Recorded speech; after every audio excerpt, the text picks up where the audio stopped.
Hay libros que sacuden la historia, ¿verdad? El Príncipe de Maquiavelo, escrito hace ya más de 500 años, y sigue resonando. Sí, y mucho. Famosísimo, claro. Pero también muy, a menudo malinterpretado, reducido casi a una caricatura. Justo. Hoy queremos meternos un poco más a fondo, explorar de dónde viene realmente esa visión tan cruda del poder. Analizar las circunstancias únicas en que se escribió, apoyándonos, claro, en un análisis académico serio. Exacto. Y es que para entender El Príncipe es crucial mirar el contexto. No se puede separar de su tiempo. Estamos hablando de la Florencia del Renacimiento, una caldera política. Totalmente. Con luchas de poder constantes, la sombra de los Medici, siempre ahí. Y esa figura tan potente, ¿no? Savonarola, el fraile, ese ambiente, créeme, lo es todo para entender a Maquiavelo. Pongamos a Maquiavelo en escena. Nace en 1469. Se educa en pleno humanismo. Él estudia Humanitates, que valoraba mucho el estudio de los clásicos, pero también, el servicio público.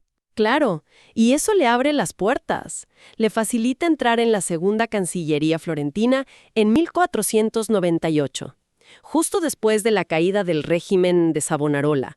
Un momento clave. Ese interludio republicano entre 1494 y 1512 fue como un laboratorio político para él, ¿no? Totalmente. Observó muy de cerca a Savonarola, su ascenso, su caída. De hecho, Maquiavelo lo critica en una carta. Lo llama profeta desarmado. Una lección temprana y bastante brutal. Sobre que las ideas, por sí solas, no bastan en política. Necesitan fuerza. Exacto. Esa experiencia fue vital. Ahí empezó a forjar su mirada realista. Y entonces, bueno, llega el gran vuelco. 1512. Cae la República. Regresan los Medici triunfantes. Y para Maquiavelo es el desastre personal y profesional.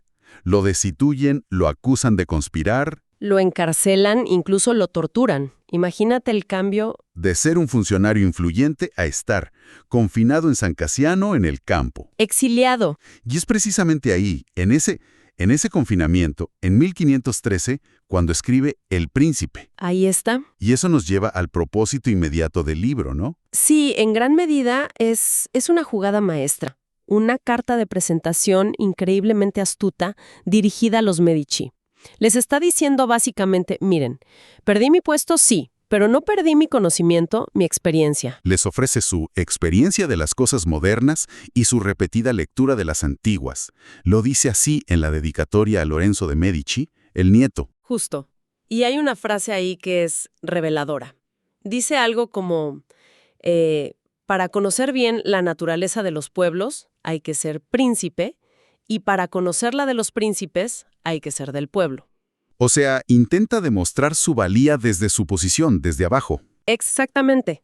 Les está vendiendo su conocimiento práctico y teórico. Y aquí es donde Maquiavelo provoca un verdadero terremoto intelectual, ¿no?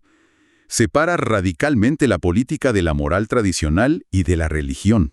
Ese es el punto clave. Olvídate de si una acción es buena o mala según los preceptos cristianos de la época. La política para él juega en otra liga. Tiene sus propias reglas, su propia lógica, a veces brutal. Precisamente. No es que negara la religión porque sí. Ojo, la veía como una posible herramienta de control social, un instrumentum regni, como se dice, un instrumento del reino. Podía ser útil entonces. Podía hacerlo si ayudaba a cohesionar, a fortalecer el Estado, como él creía que había pasado en la antigua Roma. Pero criticaba el cristianismo de su tiempo porque, según él, debilitaba el espíritu cívico. Volvía a los hombres, digamos, más sumisos que fuertes. Entiendo.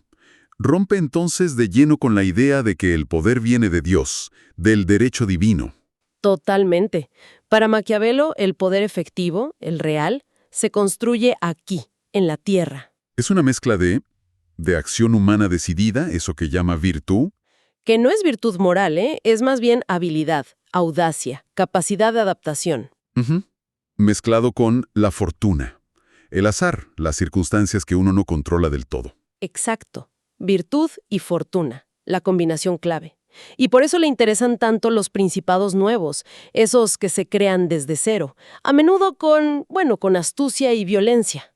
Como el caso de César Borgia, que analiza bastante. Ujú. Y no porque lo admire moralmente, probablemente le horrorizaban algunas de sus acciones, sino porque ve en él un ejemplo de pura eficacia política. Cómo construir un Estado secular en medio del caos es casi un estudio de caso del poder desnudo.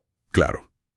Ahora, aunque el príncipe se centra mucho en el líder único, en el príncipe nuevo, Maquiavelo también escribió los discursos sobre la primera década de Tito Livio. Ahí habla más de repúblicas. Sí, su obra magna, mucho más extensa. Parecen opuestos, ¿no?